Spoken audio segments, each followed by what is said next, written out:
Artist అని అంటే ఎవరైనా ఇల్లు ఇస్తున్నారు, ఆర్టిస్టు అంటే ఎవరైనా పెళ్లిళ్ళకి ఎంత కష్టపడుతున్నారు. ఇండస్ట్రీ మీద ఉండేటువంటి గౌరవ భావనని రాను రాను దిగజారిపోయింది. నవే కెమెరా డాన్సర్ కి అండ్ హీరోయిన్ కి తేడా లేకుండా అయిపోయింది. అంటే మీరు 7th క్లాస్ చదువుతున్నప్పుడు ఒక షూటింగ్ సెట్కి వెళ్తే ఒక డైరెక్టర్ ఏడవమని చెప్పారు, మీరు ఏడ్చారు. సినిమాలో నటిస్తావా అంటే హీరోయిన్ క్యారెక్టర్ అయితేనే చేస్తాను. పెళ్లి పుస్తకం టైంలో ఎట్ వాట్ ఏజ్ మ్యామ్?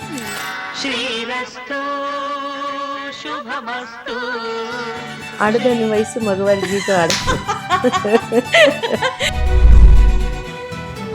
మంచి కమెడియన్స్ రాజ్బాబు, దానికి ముందు రేలంగి గారు. ఇప్పుడు ఒక స్టేజ్ వచ్చేసినాక ఆ మాటల్లో ఒక ప్రౌడ్నెస్ కనిపిస్తుంది. ఏంటి ఆ సెట్ లో ఉన్న హీరోకి గుడ్ మార్నింగ్ చెప్పలేదు, ఆ అమ్మాయిని ఆ సినిమా నుంచి తీసేశారంట. ఏదో ఒక విధంగా ఇబ్బంది పెట్టాలని క్రియేట్ చేస్తారు. రాజేంద్ర ప్రసాద్ గారు లాస్ట్ టైం బ్రహ్మానందం గారి గురించి కూడా ఐ థింక్ సంథింగ్ ఏదో అన్నారు. మాట్లాడుతున్నాము అని అంటే నన్ను మీడియా గమనిస్తుంది అనేటువంటి జ్ఞానం లేకుండా ఎవరు ఉండరు. ఆ విచక్షణ జ్ఞానం అనేది లేనప్పుడు అది టోటల్ ఇండస్ట్రీకి డ్యామేజ్ అవుతుంది. ఇప్పుడున్న ఈ కాస్టింగ్ కౌచ్ ప్రాబ్లం అప్పట్లో ఉంది. నా జనరేషన్ కన్నా ముందు నుంచి కూడా ఉంది. ఓకే, నిజంగా తెలంగాణ వాళ్ళు మాకు అన్యాయం జరిగింది, అన్యాయం జరిగింది, అన్యాయం జరిగింది అంటారు. ఆంధ్ర వాళ్ళకి జరిగింది. అటు చెన్నై వాళ్ళు కొడితే ఇటు వచ్చేసారు. ఇప్పుడు తెలంగాణ వాళ్ళు కొడితే అటు వెళ్ళిపోయారు. చంద్రబాబు గారు ఉండుంటే ఈ ఐటీ కంపెనీలు అయినా అప్పట్లోనే విజయవాడలోనో వైజాగ్లోనో పెట్టుకునేవాళ్ళు. చాలా మంది అంటారు మొహానికి రంగులు వేసుకునే వాళ్ళకి రాజకీయాలు ఎందుకు అని క్వశ్చన్ చేసే వాళ్ళు కూడా ఉంటారు. అంటే మొహానికి రంగులు వేసుకోకుండా తల్లి కడుపులోంచి రాగానే రాజకీయాలు నేర్చుకొని వచ్చారు. రూపాయి తినకుండానే రాజకీయాలు చేస్తున్నారు. ఆర్టిస్ట్ జీవితం అనేది పూలపాన్పు, రాజకీయ జీవితం అనేది ముళ్ళపాన్పు. పవన్ కళ్యాణ్ గారికి ఎందుకు నేను పొలిటికల్ స్టార్ అవ్వాలనే కసి వచ్చింది అని అంటే పరిటాల గారి విషయంలో కానీ అప్పటి ప్రాపర్టీ విషయంలో కానీ పవర్కున్న పవర్ ఇదా అనేది అర్థమైపోయింది. ఆయన పాలిటిక్స్ లోపలికి వెళ్ళి చూసినాక నిజంగా ప్రజలు ఎంత అమాయక గొర్రెలు అనిపించింది. నేను చెప్పేది 100% ట్రూత్ అండి.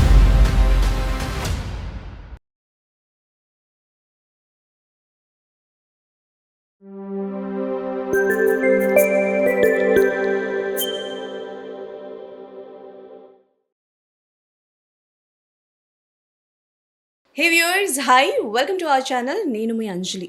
సో బేసికల్గా బాపు గారి బొమ్మ అని అనగానే ఈవిడే గుర్తుకొస్తారు. బట్ నాకు ఈవిడ గురించి రీసెర్చ్ చేస్తున్నప్పుడు వచ్చిన డైలాగ్ ఏంటంటే 1991లో ఈ సినిమా వచ్చిన తర్వాత అప్పటి నుంచి ఏ పెళ్ళిళ్ళు జరిగినా ఇదే పాట వచ్చేది, కానీ బిఫోర్ ఏ పాట వేసేవారు అన్న ఒక డౌట్ వచ్చేది. కానీ ఒక సినిమాలో అమ్మాయి అందంగా కనిపించాలంటే చాలామంది బాపు గారి హీరోయిన్స్ని రిఫరెన్స్గా చూపిస్తే బాపు గారికి ఈవిడ చాలా ఇష్టం అనమాట. ఎస్, మీరు గెస్ట్ చేసింది కరెక్ట్. ఈరోజు మనతో పాటు దివ్యవాణి గారు ఉన్నారు. ఆవిడతో మాట్లాడి చాలా విషయాలు తెలుసుకుందాం. మ్యామ్ నమస్తే. Hello, hi. విజువల్ టాక్స్ ప్రేక్షకులందరికీ కూడా నా హృదయపూర్వక నమస్కారాలు. Hello Anjali, how are you? నేను చాలా బాగున్నాను మ్యామ్, మీరు ఎలా ఉన్నారు? By grace of God I'm also good. Okay ma'am, అంటే ఎక్కడి నుంచి స్టార్ట్ చేయాలన్న విషయం పక్కన పెడితే మిమ్మల్ని ఫస్ట్ డైరెక్టర్ మీ లైఫ్లో మీరు ఫస్ట్ మీట్ అయిన డైరెక్టర్ ఎవరు మ్యామ్? ఇంతవరకు ఎవరు అడిగిన క్వశ్చన్ ఇది. ఫస్ట్ నేను మీట్ అయిన డైరెక్టర్ అంటే ఫిలిం ఇండస్ట్రీ నుంచి ఫస్ట్ నేను ఇండస్ట్రీకి వచ్చినాక డైరెక్టర్ అనేది మీట్ అయిందంటే కోదండరామరెడ్డి గారు. కోదండరామరెడ్డి గారు. ఓకే, అంటే ఏ సిచ్యువేషన్లో ఆయన మీట్ అయ్యారు? అంటే నేను ఇండస్ట్రీకి రావటం మా సిస్టరు తను వచ్చింది ముందు యాక్టింగ్ మీద మయూరి సినిమా వస్తే అప్పుడు మేము పరుచూరి గోపాలకృష్ణ గారు వాళ్ళ ఇంటికి అపోజిట్ స్ట్రీట్లో మేము ఉండేవాళ్ళం. నీలకంఠ మెహతా స్ట్రీట్ అని ఇన్ చెన్నై. మా ఇంటికి అలా ప్యారలల్గా కృష్ణ గారి ఇల్లు ఉండేదన్నమాట. ఓకే, సో టీ నగర్లో బోగ్ రోడ్ అని అంటారు. అక్కడ పరుచూరి గోపాలకృష్ణ గారి దగ్గరికి మేము వెళ్తూ వస్తూ ఉండేవాళ్ళం. నా ఫస్ట్ మూవీ సర్దార్ కృష్ణమనాయుడు. అవును. సో ఆ టైంలో నేను కలిసిన ఫస్ట్ డైరెక్టర్ గారు అని అంటే కోదండరామరెడ్డి గారు. అప్పుడు నేను 10th ఎగ్జామ్ అయిపోయి వచ్చాను. Okay, I think 87 or 88. So అప్పుడు ఇంకా కృష్ణ గారికి డాటర్ క్యారెక్టర్. అంతకుముందు కూడాను మేము తెనాలిలో ఉన్నప్పుడు I think I'm was in 7th standard అనుకుంటాను. అప్పుడు ముఖ్యమంత్రి అని ఒక సినిమా వచ్చింది. ఆ ప్రొడ్యూసరు మాకు బురిపాలెం, మా సొంత ఊరు బురిపాలెము. సో అప్పుడు మా నాన్నగారికి ఆయన బాగా సన్నిహితం, ఫ్రెండ్స్ అనమాట. ఆ ముఖ్యమంత్రిలో ఆ క్యారెక్టర్ బాగుంటుంది మన వాణి చేస్తే అని అన్నారు. అప్పుడు 10th అంటే మనకి ఎగ్జామ్స్ ఉంటాయి కదా, సో నాన్నగారు ఒప్పుకోలేదు. ఆ క్యారెక్టర్ మీనా చేసింది. ఓకే. అండ్ మ్యామ్ అంటే మరి నేను రిసర్చ్ చేస్తున్న ప్రాసెస్‌లో నాకు తెలిసింది ఏంటి అనంటే, మీరు 7th క్లాస్ చదువుతున్నప్పుడు ఒక షూటింగ్ సెట్‌కి వెళ్తే, మీ అక్కగారు షూటింగ్ సెట్‌కి వెళ్తే, సినిమాలో అదే ఒక డైరెక్టర్ ఏడవమని చెప్పారు. మీరు ఏడ్చారు వితౌట్ గ్లిసరిన్. అండ్ సినిమాలో నటిస్తావా అంటే, హీరోయిన్ క్యారెక్టర్ అయితేనే చేస్తాను అని అన్నారు. డైరెక్టర్ గారు కాదండి, మన రామోజీ. రామోజీ. ఓకే. ఓకే. రామోజీ గారు అప్పుడు జూబ్లీ హిల్స్లో కొత్తగా ఆఫీస్ ఇంత డెవలప్ అవ్వలేదు హైదరాబాద్. అప్పుడు I was in 7th standard ఉన్నప్పుడు మా సిస్టర్తో నేను వస్తే, అప్పుడు మయూరి అనే సినిమా కోసం వాళ్ళు ఓకే. ఆర్టిస్ట్ సెలెక్షన్ జరుగుతూ ఉందన్నమాట. సో మా నాన్నగారు, మా అమ్మగారు, నేను వచ్చాము అప్పుడు. అంటే మా అక్కని చేసి అందరూ చాలామంది ఆర్టిస్టులు వచ్చి చేసి వెళ్తూ ఉన్నారు. సో నన్ను కూడా చేయమంటే గ్లిజరిన్ అనేది ఏం లేకుండానే యాక్ట్ చేసి చూపిస్తే ఆయన ఇలా కళ్ళు తుడుచుకొని, నీకు ఇంకా టైం ఉందమ్మా, చిన్నపిల్లవు కదా, నువ్వు తప్పకుండా మంచి ఆర్టిస్ట్ అవుతావు అని, ఇందులో క్యారెక్టర్ ఉంటే చేస్తావా అన్నారు. నేను హీరోయిన్ అయితేనే చేస్తాను సార్ అని చెప్పని అప్పుడే. అంటే మీరు రాకముందు ఇప్పుడు ఉన్న ఇండస్ట్రీలో ఎవరైనా హీరోయిన్ రావాలి అంటే బాపు గారి సినిమాలో హీరోయిన్‌ని చాలామంది ఎగ్జాంపుల్‌గా చూపిస్తారు. అలాంటి బాపు గారికి you are the favourite one. Yeah అండి. అంటే ఎలా మీకు ఆ మూవీ ఆఫర్ వచ్చినప్పుడు కూడా మీరు నమ్మలేదు. నేను ఎళ్ళనమ్మా అందరూ ఇలానే అంటారు. నేను రాను బట్ రీజన్స్ కూడా చెప్పరు ఎందుకు వద్దంటారో అని మీరు ఫస్ట్ అన్నారు అని విన్నాను. అది యా ఏంటి ఆ అంటే process? First I thank to God అండి. నా ఇంటి పేరు బాపు బొమ్మగా మార్చబడటం. అంత సంస్కారం ఉన్న డైరెక్టర్స్ నవేడేస్ అంతా బిజినెస్ డిఫరెంట్ ఇండస్ట్రీ అంటే ఉంటారు. And not only industry,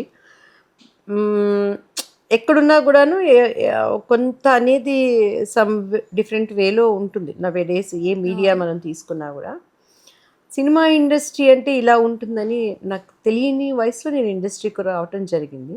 okay.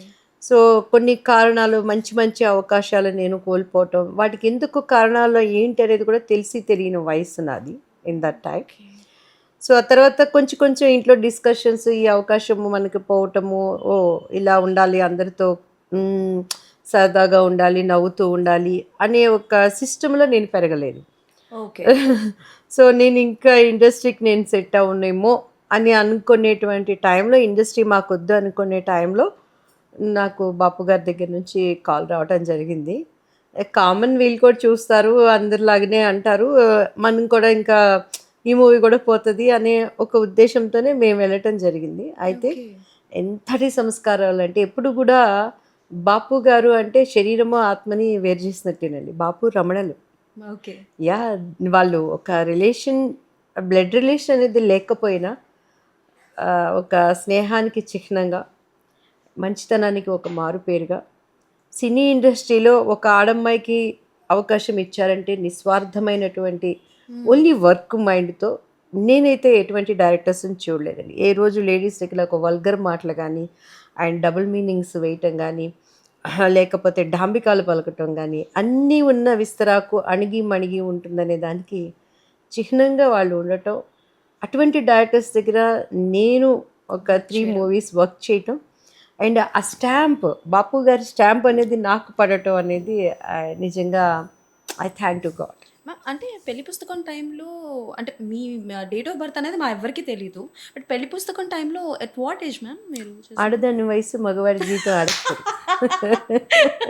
చెప్పేస్తారా Asha dosa? Okay. Done. చెప్పరని అర్థమైంది. బట్ మీరు అన్నట్టు ఇండస్ట్రీ కొంతమందిని బాగా ఆదరిస్తుంది. మీరేంటంటే ఆ టైంలోని చాలా వరకు ఎందుకు రిజెక్ట్ అవుతున్నాయో తెలియని వయసు అని అన్నారు. ఏ పాయింట్ ఆఫ్ వ్యూలో ఆలోచిస్తున్నారో తెలియదు. వన్స్ ఓకే అయిన తర్వాత ఫస్ట్ డే షూట్‌లో మీ ఎక్స్‌పీరియన్స్ చెప్పండి మ్యామ్? మాకు బాపు గారిది ఇక్కడే దీంట్లో మూవీలో ఫస్ట్ షాటే జరిగింది. ఓహ్! That coffee. కాఫీ తీసుకొని వస్తారు ఓకే. కదా, అది సీన్ చేశారు. అండ్ ఒక హౌస్లో జరిగిందనమాట అది.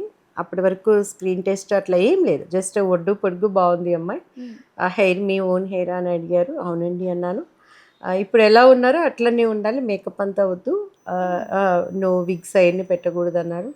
రైట్ సార్ అని చెప్పని అన్నాము. ఆ ఇంట్లో ఫస్ట్ సీనే జరిగిందనమాట. అంటే నాకెప్పుడు కూడా భయము అదంతా ఏం తెలియదండి. ఐ డోంట్ నో టెన్షన్ అట్లా ఏమి ఉండదు. ఎందుకంటే టెన్షన్ అంతా మా అమ్మగారిది, మా సిస్టర్ది, మా అన్నయ్యది. వాళ్ళందరూ పడతారు. I'm always cool person. నాకేంటి టైం టు టైం మంచి ఫుడ్, ఎక్సర్సైజ్ అండ్ నా వర్క్ మీద కాన్సన్ట్రేషన్ అంతే. ఓకే. సో ఆ ఫస్ట్ టేక్లో ఓకే అయిపోయింది షార్ట్. సో డైరెక్టర్ గారు మెల్లమెల్లగా ఆయనకి ఎలా కావాలి ఆయన చెప్పింది అర్థం చేసుకుంటూ అనుగుణంగా అలా చేస్తూ వెళ్ళిపోయేదాన్ని. ఓకే. అండ్ మూవీస్ హిట్ అవుతున్నాయి. మంచి మంచి క్యారెక్టర్స్ పడుతున్నాయి. హీరోయిన్‌గా ఉన్న మీరు ఆల్ ఆఫ్ సడెన్‌గా క్యారెక్టర్ ఆర్టిస్టులు కూడా క్యారెక్టర్ ఆర్టిస్ట్ అంటే సపోర్టింగ్ క్యారెక్టర్స్ ఒకే హీరోకి హీరోయిన్‌గా కూడా చేశారు, కూతురుగా కూడా చేశారు, సిస్టర్‌గా కూడా చేశారు. If I'm not wrong Mohan Babu గారితో అనుకుంటా. నేను మోహన్ బాబు గారితో వర్క్ చేయలేదు. ఓకే. అంటే కొండవీటి దొంగలో ఆయన కాంబినేషన్లో వర్క్ చేశాం, కానీ నేను ఓకే. కృష్ణ గారికి మాత్రమే డాటర్గా నేను చేసింది. ఓకే. అప్పుడు చిన్న ఏజ్. సో హీరోయిన్ అసలు కెమెరా ఫియర్ పోవాలి అని అంటే పైగా చుట్టూ ఉన్న వాళ్ళు ఆల్ స్టార్స్. సూపర్ స్టార్ గారు ఒక పక్కన, విజయశాంతి గారు అండ్ ఇంకొక పక్కన Sharada aunty and great director Kodandaramireddy garu, తర్వాత పరశుర్ అంకుల్. సో వీళ్ళందరి కాంబినేషన్లో రంగనాథ్ గారికి డాటర్ అనమాట. పెంచుకుంటారు నన్ను. అసలు కృష్ణ గారికి డాటర్ అవుతారు. సో వాళ్ళందరి కాంబినేషన్లో చేయాలి అని అంటే ఏం మనకి ఎక్కడ ఒక నటన అంటే ఏంటి తెలియదు. చాలామంది నేను పెద్ద హీరోయిన్ లావని ఒక జీల్తో వస్తారు. నేను అలా రాలేదు. అండ్ నా పరిస్థితులు కుటుంబంలో అంటే శారదా ఆంటీని చూస్తానికి వెళ్ళినప్పుడు ఈ అమ్మాయి అయితే బాగుంటుంది ఇండస్ట్రీకి అని ఆంటీ మా మమ్మీకి చెప్పటం. ఓకే.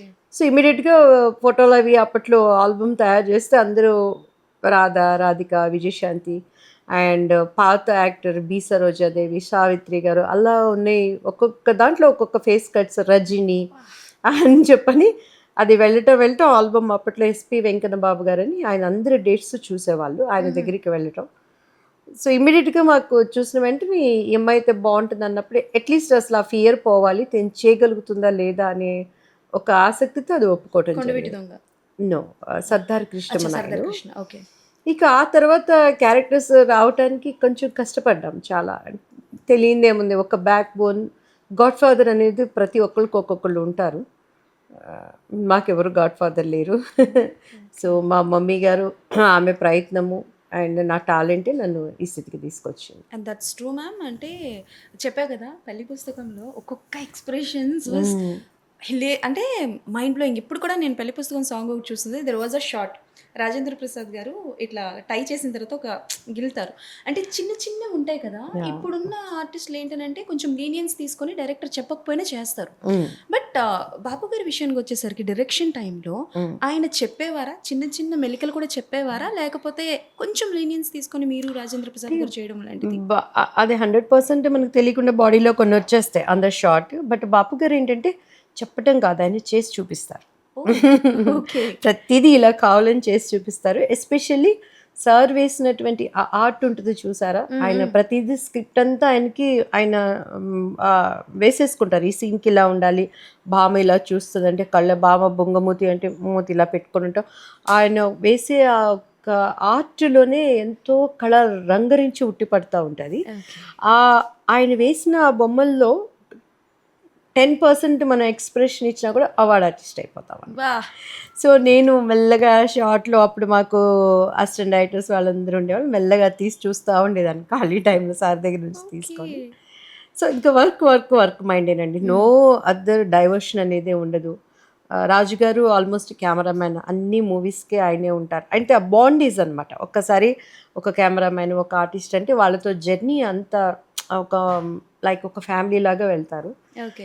అండ్ లైట్స్ అవి పెట్టాలన్నా కూడా 2K పెట్టండి, 1K తీసుకుని ఇంతే, కానీ సౌండ్ ఉండదు. మార్నింగ్ 7 o'clock అంటే 7కి షార్ట్ తీసేస్తారు. అసలు ఆ సీన్లో క్లోజప్స్ ఏమైనా ఫ్రెష్గా రాగానే క్లోజప్స్ అన్నీ తీసేస్తారు. అండ్ అట్లా మార్నింగ్ 9 to 7 to నైట్ 9 వరకు 45 days కంటిన్యూస్గా చేశాం. అండ్ ఎస్పెషల్లీ ఆ కృష్ణం కలయ సఖి సుందరం అని ఒక సాంగ్ ఉంది, క్లాసికల్ సాంగ్. నేను ఆ అమ్మాయి సింధూజ చేసాము అన్నపూర్ణ స్టూడియోస్. అప్పుడైతే నాకు 102 ఫీవర్ ఇన్ దట్ టైం అనమాట. అయినా కూడా పొద్దున్నే అంత చలిలో రెడీ అయిపోయి అన్నపూర్ణ స్టూడియోస్లో జరిగింది ఆ సాంగ్ నాకు బాగా గుర్తు. అండ్ పాపం వెల్లిపూడి వెంకటరమణ గారు ఆ అమ్మాయికి ఫుల్ ఫీవర్ ఉంది వదిలేద్దామని అంటే మిగతా వాళ్ళ ఆర్టిస్టులు డేట్స్ అవన్నీ ప్రాబ్లం. సో అప్పటి నుంచి కూడా వర్క్ అంటే ఒక డెడికేట్ మైండ్తో ఎలా స్టిల్ అది ఇప్పటికీ కంటిన్యూ అవుతుందండి. ఓకే. అండ్ ఎలాగో అంటే లైక్ మీరు 2 డికేడ్స్‌ని చూసారని చెప్పొచ్చా? అంటే లైక్ ఇటుపక్క 90s టైంలో ఉన్న డైరెక్టర్స్‌ని చూసారు. ఇప్పుడు జెన్‌జీ డైరెక్టర్స్‌ని కూడా మీరు చూస్తున్నారు కాబట్టి, అప్పట్లో షూటింగ్ సెట్స్ ఎలా ఉండేవి? ఇప్పుడంటే ఒక షూటింగ్ జరుగుతుందంటే క్యారీవాన్స్ ఉంటాయి. ఒక 3, 4 క్యారీవాన్స్ యాహ్! ఉంటాయి. లేకపోతే టెంట్‌లంటారు, అది అంటారు. బట్ అప్పట్లో షూటింగ్ సెట్స్ ఎలా ఉండేవి మ్యామ్? మీకు క్యారీవాన్స్ లాంటివి ఉండేవా? యాహ్! ఇన్ అప్పట్లో లైక్ ఆర్టిస్టులు అంటే చాలా విలువ ఉండేది. హ్మ్. ఒక ఆర్టిస్ట్‌ని చూడాలి అంటే ఎగబడేవాళ్ళు. జనరల్‌గా ఏంటంటే ప్రొడ్యూసర్స్ గానీ వీళ్ళందరూ అక్కడ ఏవిఎం స్టూడియో అని, కర్పగం స్టూడియో అని, వాహిని స్టూడియో అని, ఏఆర్ఎస్ గార్డెన్స్ అని స్టూడియో లోపల జరిగిపోయాయి షూటింగ్స్ అన్నీ కూడా. సో అక్కడేంటంటే మంచిగా మేకప్ రూమ్స్ అవన్నీ ఉండేవి. అండ్ ఆర్టిస్ట్ ఎప్పుడెప్పుడు బయటకొస్తదా అని. ఇప్పుడు మన పల్లెటూరులో వెళ్తే కృష్ణుడు అంటే ఎన్టీఆర్ గారు. అలానే వెంకటేశ్వర స్వామి ఎవరు అని అంటే ఎన్టీఆర్ గారు. ఎన్టీఆర్ గారు. ఇటు హిస్టారికల్ మనం చూసుకున్నామంటే ఒక తాగుబోతు ఎలా దేవదాసు. దేవదాస్, అలా నాగేశ్వరరావు గారు. ఆర్టిస్టులను చూడాలండి. నవ్ ఈ డేస్ అప్పుడు ఐటెమ్ సాంగ్స్‌కి ఏంటి ఒక సాంగ్ అది చేయాలనంటే ఎస్పెషల్లీ జయమాలిని గారు అంటే ఆ సాంగు దానికి తగ్గట్టు. స్మిత గారు అని అంటే అలా. దానికి ముందు ఎల్లారీశ్వరి గారు గాని అలా ఇంకా చాలామంది ఎల్ విజయ అని వాళ్ళందరూ అలా డాన్స్‌కి ఫిక్స్ అయిపోయేవారు. హీరోయిన్ అంటే ఆ క్యారెక్టర్ తగ్గట్టు లిమిట్స్‌లో ఉండేవాళ్ళు. సో పబ్లిక్‌తో అంత ప్రాబ్లమ్ అనిపించేది కాదు. ఆల్మోస్ట్ నేను చేసినవన్నీ కూడా అలాంటివి నేను మూవీస్ చేశాను. బట్ ఈరోజు కెమెరా డాన్సర్‌కి అండ్ హీరోయిన్‌కి తేడా లేకుండా అయిపోయింది. ఓకే. ఫ్యాక్ట్ ఇట్స్ అవును. Open it's secret. Open fact. So వీళ్ళు బయట వర్క్ చేసేటప్పుడు అండ్ ఇప్పట్లో ఆర్టిస్టు అని అంటే ఎవరైనా ఇల్లు ఇస్తున్నారా? ఆర్టిస్టు అంటే ఎవరైనా పెళ్ళిళ్ళకి ఎంత కష్టపడుతున్నారు ఆ భావనని ఇండస్ట్రీ మీద ఉండేటువంటి గౌరవ భావనని రాను దిగజారిపోయింది నవేడేస్.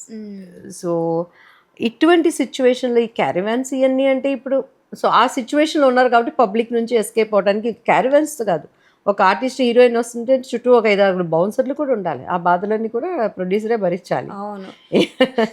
అండ్ మ్యామ్ మీరు ఇప్పుడు మాట్లాడుతున్నారు కాబట్టి నాకు సడన్‌గా గుర్తొచ్చింది. ఇప్పుడు హీరోయిన్స్ అందరికి ఏంటి అనంటే అప్పట్లో మరి ఎలా ఉండేవారో నాకు తెలీదు. ఇప్పుడు మాత్రం హీరోయిన్ రెమ్యునరేషన్‌తో పాటు ప్రొడ్యూసర్‌కి తన స్టాఫ్‌కి కూడా ఇవ్వడం జరుగుతుంది. తన స్టాఫ్‌కి దగ్గర దగ్గర వాళ్ళకి ఒక్కొక్క హీరోయిన్‌లకి 10, 15 మంది ఉంటారు. సో వాళ్ళ బడ్జెట్ భరించలేక హీరోయిన్స్‌ని మార్చేస్తున్నారు సినిమాల నుంచి. బట్ అప్పుడు మీరు షూటింగ్ సెట్‌కి వెళ్ళేటప్పుడు మీతో పాటు ఎవరెవరు ఉండేవారు? మీ స్టాఫ్ అంటూ? నో అండి. నా makeup man, costumes, hair dresser and నా assistant mummy. So 5 members compulsory. ఎందుకంటే ఎవరి డ్యూటీ వాళ్ళు చేసుకునేవాళ్ళు అంతే. చాలా సింపుల్. ఎప్పుడు మా బాడీ గార్డ్ మా మామగారే. ఇంకా షీ ప్రొటెక్ట్ కోడి పిల్ల ఎట్లా రెక్కల చాటున పెడుతుందో అంతే. ఓకే. సో అండ్ ప్రొడక్షన్ అనేది ఉంటుంది కాబట్టి ఎవ్రీథింగ్ వాళ్ళే కేర్ తీసుకునేవాళ్ళు. అసలు పబ్లిక్‌లో చూసి మాట్లాడేంత టైం ఎక్కడ ఉండేది మాకు. అందరూ బిజీ బిజీ ఆర్టిస్టులు. ఇక్కడ ఒక గంట, అక్కడ ఒక గంట అలా చేసుకుంటూ వెళ్ళిపోయేవాళ్ళం సినిమాలని. చేసిన కొంతసేపు బిజీగా ఉండేవాళ్ళం. ఏకదమ్‌న హీరోయిన్ అంటే ఒక మూవీకి కాల్ షీటు 1 మంత్ 45 డేస్‌లో స్టార్టింగ్ పూజ నుంచి గుమ్మడికాయ కొట్టే వరకు వర్క్‌తో ఉండేవాళ్ళు. ఇది అయిపోగానే మళ్ళీ తమిళ్ మూవీస్ అని అలా బిజీ పరుగుడు గానీ ఇలా హంగామా లేదు. ఓకే. రోజులు మారుతున్న కొద్దీ, డెవలప్ అవుతున్న కొద్దీ సోషల్ మీడియా వచ్చిన తర్వాత ప్రమోషన్స్ అన్న పేరు ఎక్కువైపోయింది. యాహ్! అంటే it's very easy to look celebrity. చాలా ఈజీ అయిపోతుంది సెలబ్రిటీతో కాంటాక్ట్ అవ్వడం అన్నది. బట్ అప్పట్లో ప్రమోషన్స్ కాదు కానీ ఒక సినిమా బయటికి రావాలి అని అంటే థియేటర్‌లోనే వెళ్లి చూసేవారు. యాహ్! బట్ ఇప్పుడు సినిమా రిలీజ్ అవుతుందంటే ఓ నెల, 15 రోజులు, 2 నెలల నుంచి ప్రమోషన్స్ పేరిట ఏవేవో చేస్తున్నారు. ఇవన్నీ చూస్తున్నప్పుడు ఏమనిపిస్తుంది మ్యామ్ మీకు? అంటే కాలానుగుణంగా అన్నీ మారిపోతుందండి. లైక్ ఎలా అయిపోతుందంటే ఎగ్జాంపుల్ మీకు చెప్తాను. మంచి కమెడియన్స్ ఇప్పుడున్న జనరేషన్‌కి బిఫోర్ ఎవరున్నారు మనకు? రాజబాబు గారు. హ్మ్. రాజబాబు గారంటే ఇప్పటికీ నవ్వుతాం మనం. మనకి ఆయన చేసిన కామెడీ గానీ, అది గానీ. దానికి ముందు రేలంగి గారు. సో బ్లాక్ అండ్ వైట్ మూవీస్‌లో. అవును. ఇప్పుడు కమెడియన్స్‌కి ఉన్నటువంటి ఇప్పుడు నిలదొక్కుకోవటానికి వాళ్ళు స్టార్టింగ్ ఇండస్ట్రీలోకి కాలు పెట్టినప్పుడు ఎంత కష్టపడ్డారో, ఇప్పుడు ఒక స్టేజ్ వచ్చేసినాక ఆ మాటల్లో ఒక ప్రౌడ్‌నెస్ కనిపిస్తది. ఏంటి అనేది కనిపిస్తది. అది ఎలా హైప్ అంటే మీడియా ద్వారానే వాళ్ళకు ఒక హైప్ రావటం. సో దానిని అంటే ఉండటం తప్పులేదు. మనం ఎలా చెప్పాలి, మనకి దేవుడిచ్చిన స్థాయిని బట్టి దాన్ని కలిగి ఉండటం తప్పులేదు, కానీ అహంభావం అనేది రాకుండా ఉండాలి. అది ఇప్పుడు ఈ సోషల్ మీడియా హైప్ ద్వారా అది నాకు అనిపించింది అన్నమాట. ఓకే. సో అలానే ఇప్పుడు ఈ ఈ ప్రమోషన్స్ పేరుతో సగం మూవీ పబ్లిక్లోకి వెళ్ళిపోతుంది. లైక్ టీజర్ అని కానీ ఇంకొకటి అని కానీ, దానివల్ల చాలామంది బ్రతుకుతున్నారు, యాంకర్స్ దగ్గర నుంచి అండ్ ఆ సెట్లు టెక్నీషియన్స్. సినిమా హిట్ అయిందంటే ప్రొడ్యూసర్కి హ్యాపీ, ఏమన్నా అయ్యిందంటే ఈ ఖర్చులన్నీ భరించేవాడు ప్రొడ్యూసర్. సో లిమిట్తో చేసుకుంటూ ప్రొడ్యూసర్ని ఎప్పుడు సేవ్ చేసేది, ఎందుకంటే ఎంత కష్టంతో ఒక రూపాయి పెడతారు అనేది మనకు బాగా తెలుసండి, అప్పుడు కానీ ఇప్పుడు కానీ ఎప్పుడైనా కూడాను.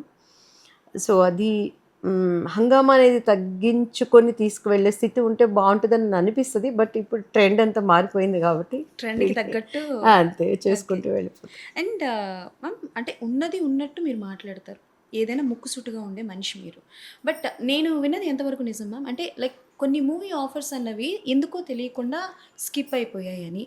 అండ్ దట్టు ఇది మీ అంటే లైక్ మీ విషయంలోనే కాదు, నేను వన్ ఆఫ్ ద పర్సన్తో ఇంటర్వ్యూ చేస్తున్నప్పుడు వన్ ఆఫ్ ద హీరోయిన్ ఆవిడ ఒక సెట్కి వెళ్ళారంట. ఆ సెట్లో ఉన్న హీరోకి గుడ్ మార్నింగ్ చెప్పలేదని ఆ అమ్మాయిని ఆ సినిమా నుంచి తీసేశారంట.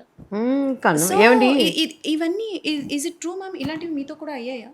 నా ఇప్పుడు ఒక చోటుకి వెళ్తాం భవిష్యత్తు కోసమని, ఆడవాళ్ళు వస్తారు, గుడ్ మార్నింగ్ చెప్పకుండా ఎవరైనా ఉంటారా? ఎగ్జాంపుల్ నేనే వచ్చాను ఇక్కడ, సీనియారిటీ అనో ఇంకొకటి లేదు, అందరినీ హాయ్ హాయ్ అని పేరుని అడిగి ఇప్పుడు ఇలా ఉన్నామంటే అది భవిష్యత్తు. సో అందరితో వినయముగా విధేయతగా. బట్ ఇప్పుడు జనరేషన్ వేరు, ఇప్పుడు తలపొగరు ఎక్కువ ఉంటుంది, నువ్వు కాకపోతే పో అనే విధంగా ఉన్నారు. ఎందుకంటే హైలీ ఎడ్యుకేటెడ్ పీపుల్ వస్తున్నారు, టాలెంట్తో వస్తున్నారు, అండ్ వాళ్ళకి ఎవరు ప్రొటెక్షన్ లేకపోయినా కూడా ధైర్యంగా వస్తున్నారు. ఆ రోజు అమ్మ చాటునో అక్కల చాటునో మనం ఉండి వచ్చినప్పుడు చెప్పకుండా ఎవరు ఉండరు. కాకపోతే డామినేటింగ్ అనేది ఉంటుంది. ఎవరో ఇప్పుడు ఒక నలుగురు ఆడవాళ్ళు ఒక సెట్లో ఉన్నారనుకోండి, హీరో డామినేటింగ్ అనుకోండి, ఆయన వేసే మంచి చెడు అందరూ ఎంజాయ్ చేసే స్థితిలో ఉన్నప్పుడు ఒకలా ఉంటారు. కొంతమంది స్ట్రైట్ ఫార్వర్డ్ ఉన్నప్పుడు ఏదో ఒక విధంగా ఇబ్బంది పెట్టాలని క్రియేట్ చేస్తారు, కానీ 99% అయితే నాకు తెలిసి అలా ఎవరు ఉండరు. మేబీ 1% ఉంటే వర్క్ టెన్షన్లో ఉండో, లేకపోతే సీన్స్ మీద కాన్సన్ట్రేషన్ ఉంటారని వాంటెడ్లీ చెప్పకుండా అయితే ఎవరు ఉండరు నాకు తెలిసినంత వరకు. మ్యామ్, మిస్టర్ పెళ్ళం కూడా మీరు చేయాల్సింది, బట్ కొన్ని కారణాల వల్ల ఆమని గారు చేశారు. బట్ బాపు గారికి అయితే మీరే చేయిస్తే బాగుంటుంది. బాపు రమణలు ఓకే, సారీ మిస్టేక్, బాపు రమణలు మీరు చేస్తే బాగుంటుందని ఆయన చాలా అయ్యాయంట. అండ్ ఆమని గారికి కొన్ని 100 సార్లు పెళ్లి పుస్తకం చూపించారు అని అది తనే చెప్పింది నాకు. ఒకసారి మేము ఏదో గేమ్ షోకి చెన్నై నుంచి ఫ్లైట్లో వస్తున్నప్పుడు, దివ్యవాణి గారు అసలు ఎన్నిసార్లు చూపించారో, నాకు ఇలానే కావాలని. అప్పట్లో డివిడీలు డెక్లు ఉండేవి. అండ్ ఆ తర్వాత ఇదే మాట నాకు స్నేహ కూడా చెప్పింది, రాధాగోపాల్ టైంలో అబ్బాయి ఎత్తన వాటి పాతిటం మ్యామ్ అని. అంటే ఏం లేదు, ఆయనకి అలా ఆ న్యాచురాలిటీ కోసమే, కానీ నా గొప్పతనం అని ఏం కాదు అది. ఇది ఒప్పుకోకపోవడం మీ మంచితనం. సో అది అట్లా ఆయనకి ఒక ఆయనకి ఆలోచనలో ఉండే ఆర్టిస్ట్గా ఉండటం అనేది కూడా నా అదృష్టం అండి.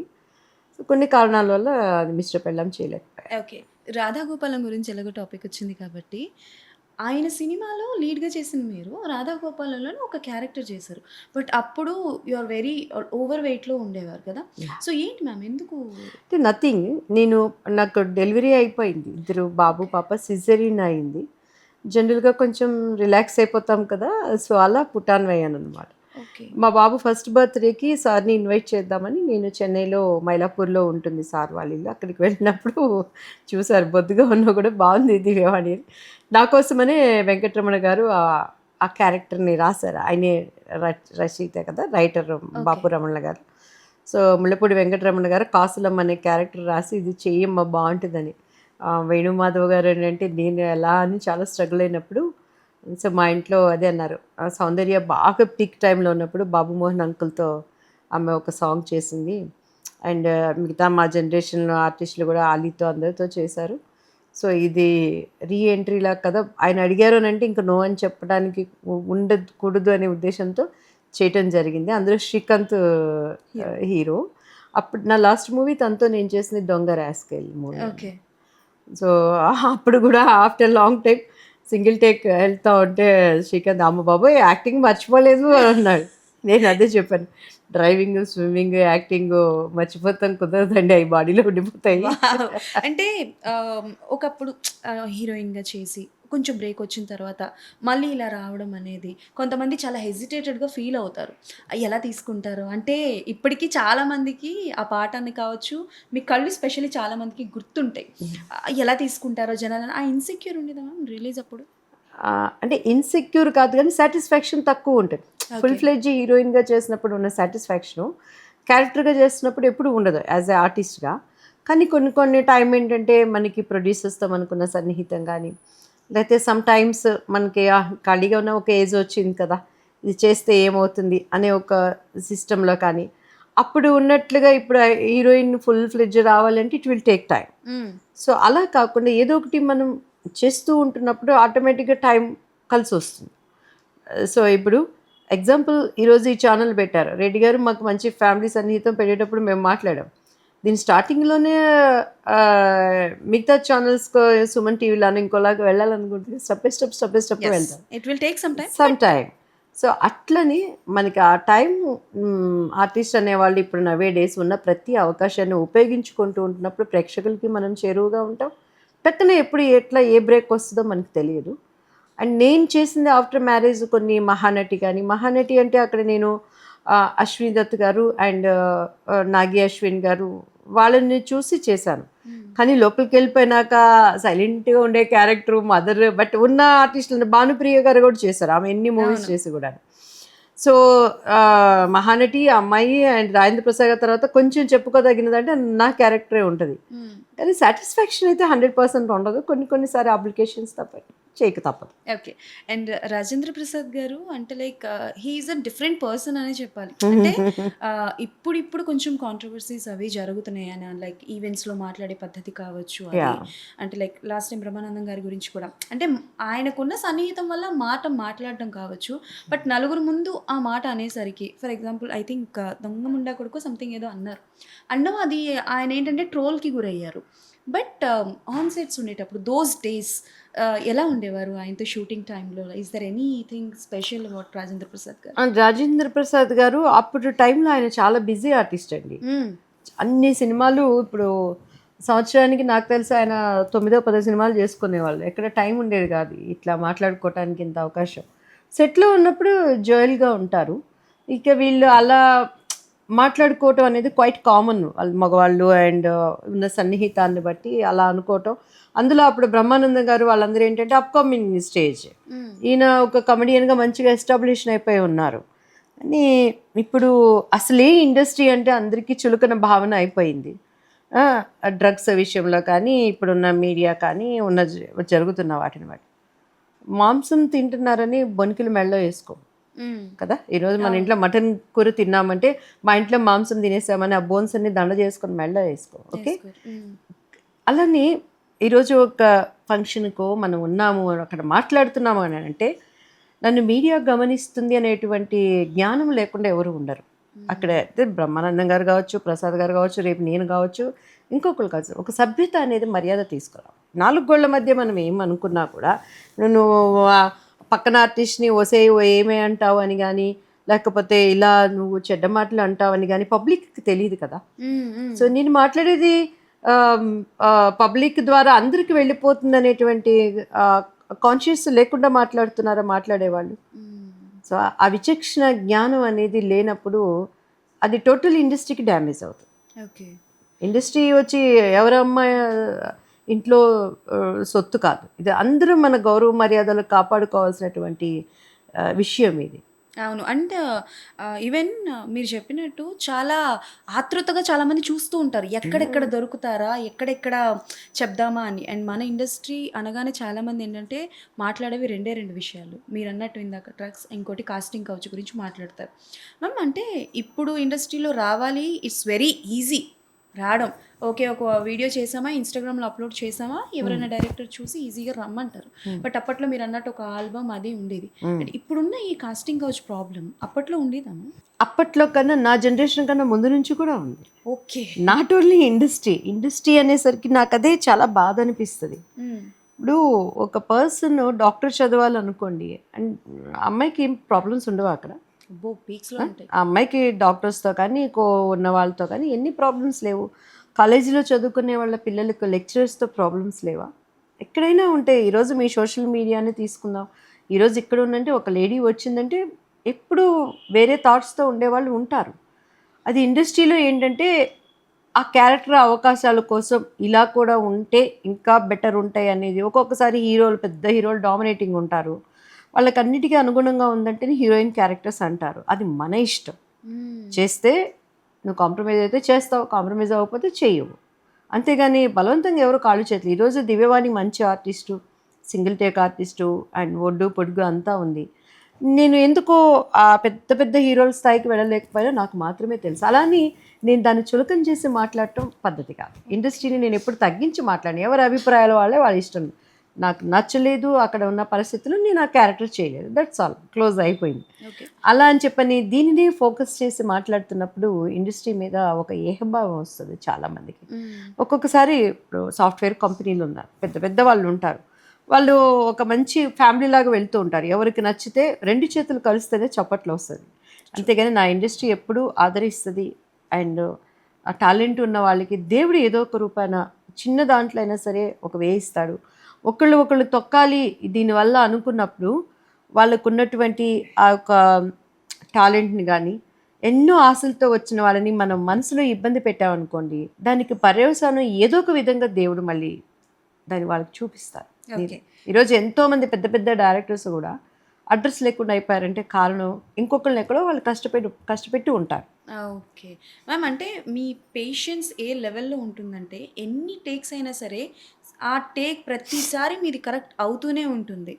ఇఫ్ ఐఎమ్ నాట్ రాంగ్ కొండవీటి దొంగ టైంలో అనుకుంటాను ఇట్స్ అరౌండ్ ఒక 50 టేక్స్ దగ్గరలో అయ్యాయంట. ప్రతి టేక్కి మీరు కరెక్ట్గా చెప్పారు, సింగిల్ టేక్. అండ్ చిరంజీవి గారు కూడా, శాంతి గారు, నేను, చిరంజీవి గారు, లైట్ వేరే పోతుంది. ముద్దుమలై ఫారెస్ట్లో వాళ్ళిద్దరికన్నా చాలా నేను చిన్నదాన్ని, ఎక్స్పీరియన్స్ లేదు. సో అది ఒక 20-25 టేక్లు వెళ్ళింది అనమాట. వాళ్ళిద్దరిని చూసి నేను కంగారు పడి ఇంకా మా మమ్మీ తిట్టకూడదని చెప్పని నేను చాలా అన్ని టేక్స్ కూడా నా సైడ్ మిస్టేక్ లేకుండా చేస్తున్నప్పుడు చిరంజీవి గారు చెప్పారు, పెంటాస్టిక్ దివ్య, నువ్వు మంచి ఆర్టిస్ట్ అవుతావమ్మా అని చెప్పని. అప్పుడు ఆయన ఆ మాట అన్నారంటే మనకు చాలా సంతోషం. ఆ తర్వాత ఎప్పుడు కూడా చిరంజీవి గారి కాంబినేషన్లో ఎప్పుడైనా అవకాశం వచ్చి మిస్ అవ్వడం లాంటిది జరిగిందా? Due to some reasons? దాని వెంటనే ఇది మన వాణి విశ్వనాథ్ చేసింది, ఘరానా అల్లుడు, ఘరానా మొగుడు, నగ్మ. ఓకే. దాంట్లో వాణి విశ్వనాథ్ క్యారెక్టర్ చేయాల్సింది, బై మిస్టేక్ మిస్ అయిపోయింది. ఓకే. అంటే మ్యామ్ మీ మైండ్ సెట్ ఏంటి మ్యామ్? అంటే లైక్ ఏదైనా వస్తే అది మనకు రాసి ఉంటే మనకు వస్తుంది అన్న పాయింట్ ఆఫ్ వ్యూలో ఆలోచిస్తారా? లేకపోతే ఇది మనకి రాలేదే అని బాధపడ్డ సిచ్యువేషన్ ఏదో ఉందానమ్మా? అది ఏదైనా ఎప్పుడు లేదండి. చాలామంది అదే అడుగుతారు, ఈ అవకాశం పోయిందని బొక్కబోర్లు పడి ఆడటం కానీ. అండ్ అప్పట్లో ఇప్పుడు మీరు అడిగారు కదా, మన తలరాత ఉంటే వస్తుందని, అంత ఏజ్ కూడా నాకు లేదు. అండ్ ఏ రోజు కూడా వచ్చింది అని పొంగిపోయింది లేదు, రాలేదు అని చెప్పని ఏడ్చింది కూడా నేను లేను. ఎందుకంటే నేనే దీని మీద కసితో శ్రీదేవిని అయిపోదాం, జయప్రదం అయిపోదాం అని నేను రాలేదు. సో మా అమ్మగారి ఇష్టం, ఆమె అమ్మాయి బాగుంది ఇది చెయ్యమ్మా అన్నారు, చేశాను, అంతవరకే. మొత్తం ఇంకా అమ్మగారే, అంతే, అమ్మగారు ఏది చెప్తే అది. అంటే ఇప్పుడు మీ దగ్గరకు ఒక కథ వచ్చేది అని అంటే అది మీరు వినేవారా లేకపోతే అమ్మ స్టోరీ వినిపించేటప్పుడు నేను కూర్చునేదాన్ని, క్యారెక్టర్ ఇది అని చెప్పేవాళ్ళు. దాన్ని మైండ్లో పడేది, ఇది ఇట్లా ఉండాలి, ఇది ఇట్లా చేయాలి అని ఒక అవగాహన. ఓకే. సో అంతే తప్పించి ఈ నేను అనుకున్న క్యారెక్టర్లో వేరే హీరోయిన్స్ చేసినా కూడా నేను ఎప్పుడు బాధపడిన సందర్భాలు కానీ అప్పుడు ఇప్పుడు ఎప్పుడు కూడాను నాకైతే ఆ మైండ్ సెట్ లేదండి. ఓకే. ఇంకా మీరు హ్యాపీ ఫీల్ అవుతారా? అంటే లైక్ వాళ్ళకి వచ్చింది కదా, ఓకే, అట్లా లేదు, హ్యాపీ అని ఏమో రాలేదో పోయింది అంతే, దట్స్ ఆల్. అంతేగాని దానికి కసి ఇది అన్నీ నాకు అసలు లేవు. అండ్ చాలా చిన్నప్పటి నుంచి కూడా నా ఫ్యామిలీ మెంబర్స్ ఉంటే చాలు, మా అమ్మ, అక్క, అన్న వాళ్ళే నాకు ప్రపంచం, వాళ్ళే నాకు లోకం. నాకు ఎక్కడ బయట ఫ్రెండ్స్ కానీ ఇంకొకటి కానీ నో ఎవరు లేరు ఫ్రెండ్స్? అంటే జస్ట్ హాయ్ బాయ్ అంతే. ఓకే. హాయ్ బాయ్ అంతవరకునే కానీ ఫ్రెండ్స్తో కలిసి బయటికి వెళ్తాం, షాపింగ్కి అని వెళ్తాం, లేకపోతే లైక్ హోటల్స్కి వెళ్ళటం అట్లా లేదు. ఇప్పుడు కొంచెం ఫ్యామిలీ ఫ్రెండ్స్ అనేది ఒక 10-15 మెంబర్స్ ఉంటారు. ఏదన్నా ఉంటే వాళ్ళతో షేర్ చేసుకోవటం అట్లా, అది కూడా చాలా తక్కువ. దివ్యవాణి గారు ఫస్ట్ రెమ్యునరేషన్ ఎంత తీసుకున్నారు? ఆ, సర్దారి కృష్ణమ్మ నాయుడుకి నాకు ఐ థింక్ అప్పట్లో 40,000 45,000 ఇచ్చినట్టు గుర్తండి. అప్పట్లో? యా. వాయమ్మో! 45,000 అప్పట్లో అంటే? ఆయన అజయ్ బాబు గారు పెద్ద ప్రొడ్యూసర్ కదా. ఓకే. యా. అండ్ అంటే ఇప్పుడు ఈ రెమ్యునరేషన్స్ విషయాల్లో కూడా కొన్ని సార్లు ఏంటవుతుందంటే వాళ్ళు అనుకున్న దానికి మీరు అనుకున్న దానికి సెట్ కాదు, కానీ క్యారెక్టర్ చాలా బాగుంటుంది. అలా కాంప్రమైజ్ అయ్యి చేసిన క్యారెక్టర్స్ ఉన్నాయా? ఉన్నాయండి. Any mentions ma'am? I think ఇద్దరు పిల్లలు ముద్దుల పోలీస్ కూడాను ఇమ్మీడియట్గా ప్రసాద్ గారితోని. సో దానికి ఆ క్యారెక్టర్ మంచిది, ఇమ్మీడియట్గా ఏమంటే ఆయనతో అనేసరికి ఒప్పుకోవటం. ఆ తర్వాత విశ్వనాథ కవి సార్వభౌమ బాపు గారిది చేసాం, ఎన్టీఆర్ గారిది. అందులో పార్వతీదేవి ఒక్క సాంగ్ అనేసరికి సో అటువంటి వాటన్నిటికీ రెమ్యునేషన్ ఎప్పుడు చూసుకునే వాళ్ళం కాదు. డైరెక్టర్ వాల్యూ లేదంటే స్టోరీ వాల్యూ అలా చేసిన మూవీస్ అది. ఓకే. మీరు బ్రేక్ తీసుకొని మళ్ళీ కంబ్యాక్ వచ్చిన తర్వాత మీరు ఇండస్ట్రీలో చూసిన మార్పు ఏంటి? మిమ్మల్ని షాక్ చేసిన థింగ్ ఏంటి? ఇండస్ట్రీలో పెద్ద మార్పు ఏముందండి, కాలానుగుణంగా ఇప్పుడు ఆర్టిస్టులు అది వెళ్ళిపోతున్నారు, కానీ ఇండస్ట్రీకి ఉన్న మోరల్ వాల్యూస్ పోయినాయి. అది చాలా బాధ అనిపిస్తుంది. ఈరోజు అప్పట్లో ఎన్టీఆర్ గారు కానీ రామానాయుడు గారు కానీ ఇంకొకరికి రావటానికి ఎదగటానికి పెద్ద మనసుతో వాళ్ళకి ఒక ప్లాట్ఫామ్ చేసేవాళ్ళు. ఎక్కడ ఈగో ప్రాబ్లమ్స్ అని కానీ క్యాస్ట్ ఫీలింగ్స్ కానీ అలా లేకుండా, స్వార్థం అనేది లేకుండా ఉండబట్టి చిన్న ప్రొడ్యూసర్స్ కూడా ఎదిగారు. ఇప్పుడు ఏంటంటే కొంతమంది ఆక్యుపై చేసుకున్న ప్లేస్ని వాళ్ళే ఆక్యుపై చేసుకోవటం కానీ థియేటర్స్ దగ్గర నుంచి అది చూస్తున్నప్పుడు కొంచెం బాధ అనిపిస్తుంది. అండ్ ఇంకొకటి ఏంటంటే మనకి తెలుగు స్పష్టంగా మాట్లాడగలిగినటువంటి వాళ్ళు, అందము టాలెంట్స్ ఉన్న వాళ్ళని వదిలిపెట్టేస్తున్నారు. లైక్ టీవీ సీరియల్స్లో కూడా దూర్పు కొండల నునుపులాగా ఎక్కడో కర్ణాటక నుంచి తమిళనాడు నుంచి తీసుకొచ్చి ప్రోత్సహించడం అనేది బాధ అనిపిస్తుంది.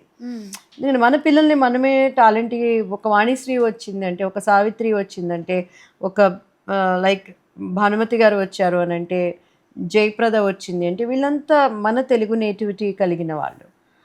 అలానే నేను తప్పుగా చెప్పట్లేదు, కానీ ఎక్కువ వీళ్ళకి కూడా ప్రోత్సాహం ఇచ్చినప్పుడు బాగుంటుంది అని అనిపిస్తుంది. టాలెంట్ ఉన్న వాళ్ళు చాలామంది మన తెలుగు వాళ్ళు ఉన్నారు. మీరు చెప్పింది కూడా చాలా ట్రూ మ్యామ్. అంటే మన తెలుగు సినిమాస్లో తెలుగు రాని హీరోయిన్స్ చాలా ఎక్కువైపోయారు. మళ్ళీ అంటే ఎలా ఉంటుందంటే వాళ్ళకి డబ్బింగ్ చెప్పడం కూడా మన తెలుగు వాళ్ళే కావాలి, మన తెలుగు అమ్మాయిలే డబ్బింగ్ చెప్పడం కావాలి. కాకపోతే చాలా మంది డైరెక్టర్స్ దగ్గర ఉన్న కంప్లైంట్ ఏంటంటే తెలుగు అమ్మాయిని మేము అప్రోచ్ అవుతాము, కథ చెప్తాము, క్యారెక్టర్కి ఇది కావాలి అన్నా సరే వాళ్ళు ఒప్పుకోరు, అందుకే తెలుగు అమ్మాయిల్ని తీసుకోవట్లేదు, ఒప్పుకున్న వాళ్ళని తీసుకుంటున్నాము అని చాలా వరకు కొన్ని. అంతేలేండి, అంటే మనోళ్ళు కొద్దిగా లిమిట్స్ దాటరు. నార్త్ ఇండియన్స్ అంటే నువ్వు కొద్దిగా అని అంటే మొత్తం అంటారు. సో అలా ఓకే కొంచెం తీయండి అమ్మంటే మొత్తం సార్ అని అంటారు. ఓకే. సో అలా ఉండే కానీ కొంత అదే అట్లానే ఉండే సినిమాలు హిట్ అయినవి ఉన్నాయి, స్టోరీ వాల్యూ ఉన్నాయి, చాలా ఉన్నాయి కదండి. అవును. సో అటువంటప్పుడు మన తెలుగు వాళ్ళకి ఎందుకు అవకాశం ఇవ్వకూడదు? నిజమే మ్యామ్. అంటే మన వాళ్ళు కొంచెం దీన్ని గమనించాలన్నమాట, తెలుగు వాళ్ళకి ఎందుకు అవకాశాలు ఇవ్వట్లేదు అని. అండ్ మ్యామ్ డబ్బింగ్ విషయానికి వస్తే మీరు మీకు కాకుండా ఎవరికైనా వాయిస్ ఇచ్చారా? వెంకయ్య నాయుడు గారు ఉన్నారండి, రాజకీయ అపర చాణక్యులు ఆయన. బీజేపీలో ఉన్నారు, ఢిల్లీలో ఉన్నారు, అన్నింట్లో ఉన్నారు.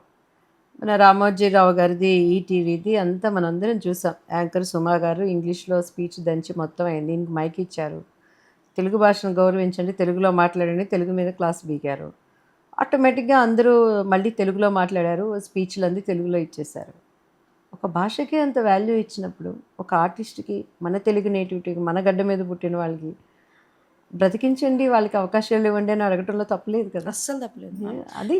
అండ్ చాలామంది, నేను ఎప్పుడో ఒక ఆర్టిస్ట్ దగ్గర విన్నా, ఇక్కడ హీరోయిన్ అవ్వాలి అని అంటే ఇట్స్ ఆల్ అబౌట్ 36, 24, 36 ఉండాలి, కానీ వేరే లాంగ్వేజెస్‌లో ఏంటంటే they are not looks voice ఎళ్ళదు. టాలెంట్ వైస్‌ని చూస్తారు అని చెప్పి.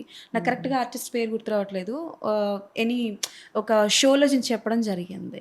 ఎంతవరకు మీరు దాంతో ఏకీభవిస్తారు? ఇప్పుడు ఆర్టిస్ట్ అంటే మన బాడీని మెయింటైన్ చేయటం 100% ట్రూ. హ్మ్.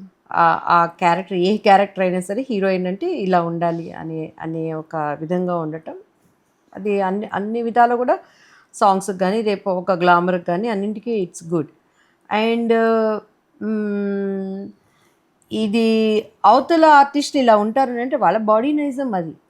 ఆ జీరో సైజ్ అని కానీ వాళ్ళు అట్లా దానిని మెయింటైన్ చేయటం కానీ సో దానికి అట్రాక్ట్ అయ్యే వాళ్ళు కొంతమంది ఉంటారు. సో ప్రొడ్యూసర్ అనే వాళ్ళు ఏమనుకుంటారో డబ్బులు రావాలనుకుంటారు. నేనేమంటానంటే దానికి ప్రాముఖ్యత ఇవ్వండి, ఇస్తూ దీనిని కూడా ప్రోత్సహించండి అనే చెప్తున్నాను నేను. ఓకే. మ్యామ్ అంటే మీరు మూవీస్‌లో బిజీగా ఉన్న టైంలో కావచ్చు, కమ్‌బ్యాక్ ఇచ్చిన తర్వాత పొలిటికల్ ఎంట్రీ కూడా ఇచ్చారు. అండ్ నాకు తెలిసి అంటే లైక్ అది మీ ఇష్టంతో జరిగిందా? లేకపోతే ఆల్ ఆఫ్ సడెన్‌గా why movies to political why? అదేంటోనండి నా లైఫ్లో ఇండస్ట్రీ నేను నా ఇష్టంతో జరగలేదు.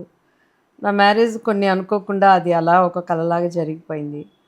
అండ్ పొలిటికల్ బ్యాక్గ్రౌండ్ కూడా నేను అనుకొని అయితే ప్రయత్నం చేసి నేను వెళ్ళలేదు. ఓకే. నేను ఈటీవీకి ఒక ఇంటర్వ్యూ ఇచ్చినప్పుడు అంబికా కృష్ణ గారు ఆ ఇంటర్వ్యూ చూసి నంబర్ తీసుకొని ఆయన కాల్ చేశారు. కాల్ చేసి ఆయన చాలా ఇంట్లో ఆయన బిడ్డలాగా మమ్మల్ని పలకరిస్తారు. ఏమ్మా దివ్య ఇంటర్వ్యూ చూశాను ఇప్పుడే, అప్పటికన్నా ఇప్పుడు చాలా బాగున్నావమ్మా అని అన్నారు. థ్యాంక్ యూ సార్ అన్నారు. ఏ పిల్ల ఎందుకు నువ్వు పాలిటిక్స్కి రాకూడదు అని అన్నారు. ఊరుకోండి సార్ నేనేంటి పాలిటిక్స్ ఏంటి అన్నాను. ఆయన అప్పుడు టీడీపీలో ఉన్నారనమాట. ఓకే. లేదు ఇప్పుడు స్టేట్ డివైడ్ అయింది కదా అంటే అప్పుడు చంద్రబాబు గారు అంటే నాకు ప్రత్యేకమైన అభిమానం ఉందండి. పాలిటిక్స్ అంటే తెలియకపోయినా కూడా ఆయన హైదరాబాద్ని డివైడ్ చేసినటువంటి విధానం నిజంగా తెలంగాణ వాళ్ళు మాకు అన్యాయం జరిగింది అంటారు. తెలంగాణని ఆంధ్రాని డివైడ్ చేసి అన్యాయం నిజంగా చూస్తే డివైడ్ అయిపోయినాక ఆంధ్ర వాళ్ళకి జరిగింది. ఎందుకంటే ఒకప్పుడు అటు చెన్నై వాళ్ళు కొడితే ఇటు వచ్చేసారు, ఇప్పుడు తెలంగాణ వాళ్ళు కొడితే అటు వెళ్ళిపోయారు. చంద్రబాబు గారు తెలంగాణ ఆంధ్ర అనే భేదం లేకుండా హైదరాబాద్ని అందరూ డెవలప్ చేశారు. ఇప్పుడు ఈరోజు ఈ సిటీ ఇంత డెవలప్ అయింది ఏ సీఎంలు ఉన్నా కూడాను అని అంటే తెలంగాణ గడ్డేమో రేపు డివైడ్ అవుతుందేమో అనేటువంటి ఆలోచన వాళ్ళకి లేదు. ఉండుంటే ఈ ఐటీ కంపెనీలు అవన్నీ అప్పట్లోనే విజయవాడలోనో వైజాగ్లోనో పెట్టుకునేవాళ్ళు. సో ఈరోజు డివైడ్ అయిపోయినా కూడా తెలంగాణ ఈజ్ ఇన్ సేఫ్ జోన్లో ఉంది. ఈరోజు మన ఇండస్ట్రీ మొత్తం ఇక్కడ స్థిరపడింది. అంటే భేదాభిప్రాయాలు ఉండద్దు అనేది నేను చెప్పేది. కళను కళగా మనం గౌరవించాలి, మనిషిని మనిషిగా గౌరవించాలి. ఈరోజు బాంబేలో ఎంతమంది తెలుగు వాళ్ళు లేరు, అమెరికన్స్లో ఎంతమంది, అక్కడ యూఎస్ఏలో ఎంతమంది తెలుగు వాళ్ళు లేరు. పెద్ద పెద్ద ఎంత అక్కడ ఉన్న గవర్నమెంట్స్కి మనం చదువుకునే పిల్లల ద్వారా కానీ మనం ఎంత ఆదాయాన్ని వాళ్ళకి ఇస్తున్నాం. ఈరోజు ఇక్కడ ఇప్పుడు ఒకవేళ ఉన్న అగ్రజులందరినీ మీ నేటివ్ ప్లేస్ ఎక్కడ బాబు, నువ్వు పుట్టింది ఎక్కడ అని అంటే వాళ్ళ స్వస్థలాలు చెప్పినప్పుడు వాళ్ళందరినీ వేర్లతో సలా పీకేసి అటు పంపించేస్తే హైదరాబాద్కి వచ్చేటువంటి ఆదాయం ఆగిపోతుంది కదా. సో అట్లా నాకు అవగాహన లేకపోయినా ఇక్కడ డెవలప్ అయినది ఎలా అనేది చంద్రబాబు గారి మీద ఒక ప్రత్యేకమైన అభిమానం ఉండేది. అండ్ అప్పట్లో కొంతమంది ఇండస్ట్రీలో ఉన్న వాళ్ళే ఆయన గురించి కొంచెం తక్కువ చేసి మాట్లాడినప్పుడు బాధ అనిపించేది. నాకు తెలియకుండానే నాకు పాలిటిక్స్ అని ఇదేంటి వీళ్ళు ఇలా మాట్లాడితే వీళ్ళు సైలెంట్ కొంటారు కౌంటర్లు నా మైండ్లో వెళ్ళిపోతూ ఉండేవి. ఆ ఒక్క జీల్తో నేను జాయిన్ అవటం జరిగింది. అండ్ దానికి తగ్గట్టుగానే నన్ను చాలా షార్ట్ పీరియడ్లో మంచిగా నాకు వర్క్ చేయడానికి కానీ అండ్ ఆయనతో సన్నిహితం కానీ లోకేష్ బాబు గారు కానీ చాలా 1-to-1 అయినంత యాక్సెస్ నాకు ఇచ్చారు. అలానే నేను అసలు ఇంకా ప్రెస్ మీట్స్ కానీ కరోనా టైంలో కానీ గట్టిగా అవగాహన చేసుకొని ఢిల్లీలో అప్పుడు బాబు గారు యూటర్న్ చేసుకొని మోడీ గారికి ఆయన ఒక లైక్ డివైడ్ అయిపోయి మాట్లాడిన టైంలో కూడాను సబ్జెక్ట్ పరంగా నేను ఖచ్చితంగా మాట్లాడేదాన్ని. చాలామంది పబ్లిక్కి కనెక్ట్ అయిపోయాను. లోపల పార్టీలో కూడా అరే ఈ అమ్మాయి వచ్చిన 1 ఇయర్లోనే ఇంత పికప్ అయిపోయింది, ఇంత అమ్మాయి మాట్లాడుతుంది అనేది రాజకీయం నాకు అప్పుడు అంత తెలియదు. సో అరే ఇంత దూసుకెళ్ళిపోతుందని లోపల కొద్దిగా నన్ను ఇబ్బంది పెట్టారు. సో నేను స్ట్రైట్ ఫార్వర్డ్గా నన్ను ఏంటి ఇలా చేస్తారు, నేను ఇంత కష్టపడి పని చేస్తుంటే అని అది కొంత ఇట్స్ బయటికి రావాల్సి వచ్చింది. Okay ma'am. ఇప్పుడు మనకి సెలబ్రిటీ పొలిటికల్కి వెళ్ళారు అని అంటే చాలామందికి గుర్తొచ్చేది ఎన్టీఆర్ గారు. యా అంటే ఆయనని అంతమంది ఆదరించారు. ఒక ఆర్టిస్ట్ పొలిటికల్గా అయ్యి నిలదొక్కున్నారు, ఆ స్టేజ్లో ఉన్నారు అంటే ఆయన. బట్ ఇప్పుడు ఏమైపోతుందనంటే ఆర్టిస్టులు పొలిటీషియన్గా మారితే వాళ్ళని ట్రోల్ చేయడం కానీ చాలా తక్కువ వరకు యాక్సెప్ట్ చేస్తారు. వెళ్ళిన వాళ్ళు కూడా అందరూ సక్సెస్ అయ్యారని లేదు. ఎందుకంటే ఇప్పుడు డెప్యూటీ సీఎం అయిన పవన్ కళ్యాణ్ గారు కూడా వన్ ఆఫ్ ద టైంలో ఫస్ట్ టైం ఆయన ఓడిపోయారు. ఆయన పరాజయం చూశారు. బట్ ఆఫ్టర్ తర్వాత ఆయన ఎంతో స్ట్రగల్ చేశాక ఇప్పుడు ఆయనకు సక్సెస్ దొరికింది. ఈ అంటే చాలామంది అంటారు మొహానికి రంగులు వేసుకున్న వాళ్ళకి ఎందుకు ఈ పొలిటికల్ పనులు రాజకీయాలు ఎందుకు అని క్వశ్చన్ చేసేవాళ్ళు కూడా ఉంటారు. సో వాళ్ళందరికీ ఏం చెప్పాలంటే అంటే మొహానికి రంగులు వేసుకోకుండా మంచిగా ఉన్న వాళ్ళందరూ తల్లి కడుపులోంచి రాగానే రాజకీయాలు నేర్చుకొని వచ్చారా? వాళ్ళు ఎక్కడ ఏమి అంటే రూపాయి తినకుండానే రాజకీయాలు చేస్తున్నారు. అది వాళ్ళకి తెలుసు. Yeah. ఇక్కడ ఏంటంటే ఆర్టిస్ట్ జీవితం అనేది పూలపాన్పు, రాజకీయ జీవితం అనేది ముళ్ళపాన్పు. అంటే ఇప్పుడు ఆర్టిస్ట్ జీవితం పుల్లప అన్నారు కదా, సో అది అంటే లైక్ ఆర్టిస్ట్ లైఫ్ ఏంటంటే ఒక రెడ్ కార్పెట్ ఉంటుంది. నీకు చెప్పులు దొరికే వాళ్ళు ఒకళ్ళు, బట్టలు వేసేవాళ్ళు ఒకళ్ళు, నీ హెయిర్ స్టైల్ చేసేవాళ్ళు ఒకళ్ళు, అక్కడ బురద ఉంది అంటే స్టాఫ్ వెళ్ళిపోయి ఎత్తుకొని తీసుకెళ్ళి పక్కన పెట్టేవాళ్ళు ఒకళ్ళు. ఒక క్రేజ్తో బ్రతికి కొంత గొప్ప ప్రజలకు మంచి చేయాలని, నాట్ ఓన్లీ ఎన్టీఆర్ గారు, అంతకుముందు మనం చూసుకునే ఎంజీఆర్ గారు కానీ, తర్వాత కళంజర్ గారు కానీ, ఆయన అంత రైటర్గా ఉండేవాళ్ళు తమిళనాడులో. సో అట్లా ఇండస్ట్రీతో ఉన్నప్పుడు ఏంటంటే ఆటోమేటిక్గా ప్రజలకు వాళ్ళ మీద ఒక మంచి భావన ఉంటుంది. చూడండి, నందమూరి తారక రామారావు గారు ఆర్టిస్ట్గా ఉన్నప్పుడు ఏ రోజు ఆయన రోడ్డు మీద పడుకోలేదు. అస్సలు ఆయన మారువేషంలో వెళ్ళిపోయి వీళ్ళు ఎలా చేస్తున్నారు అని చెప్పని కలెక్టర్స్ దగ్గర అంతా చేయలేదు. మరి ఆయన రథయాత్ర కానీ ఏమైనా చేసినప్పుడు కానీ మరి ఆయన ఎంత డెడికేట్ మైండ్తో ఒక విగ్గు లేకుండా ఎర్ర టెంట్లో ఉన్నారు అని అంటే 99% ఓ దట్ పవర్కున్న పవర్ కోసం చేస్తారు. టు బి ఫ్రాంక్గా ఒక 0.5% ప్రజల కోసం అనేది చేస్తారు. ఎవరు వచ్చినా కూడా రాజకీయం అంటే నా కాలు పెట్టినాక అర్థమైంది. గవర్నమెంట్ ఉంటే ఒకలాగా ఉంటుంది, గవర్నమెంట్ లేకపోతే తీరి ఇంకొకలాగా ఉంటుంది.